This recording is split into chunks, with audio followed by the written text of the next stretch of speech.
सांगली जिल्हा परिषदेला 3 एससी शववाहिका प्राप्त झालेत। त्यामुळे आता ग्रामीण भागात एखादी मयत झाले तर मृतदेह एससी गाडीतून अंत्यसंस्कारासाठी नेता येणार आहे। या एससी पाळणाघराचे आज पालकमंत्री चंद्रकांत पाटील यांच्या हस्ते लोकार्पण करण्यात आले।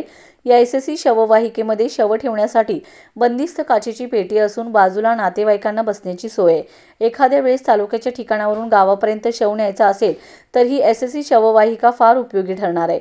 शववाहिका एससी असल्याने मृतदेह जास्त काळ राहिला तरी मृतदेह सडू नये यासाठी विशेष व्यवस्था या गाडीमध्ये करण्यात आले।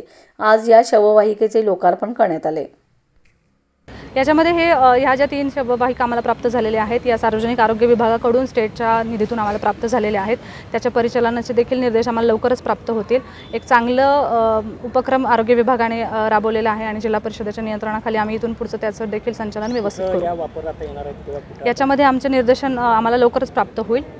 किती लोकसंख्येच्या भागात कशा पद्धतीने त्याचं ड्रायव्हिंग करायचं त्यानुसार आम्ही ते करू। काय आहे या गाड्यांचं विशेषतः हे वातानुकूलित आहेत आणि बॉडीचं डिकम्पोजिशन वगैरे होऊ नये यासाठीच्या वेगवेगळ्या त्याच्यामध्ये प्रोव्हिजन्स केलेले आहेत।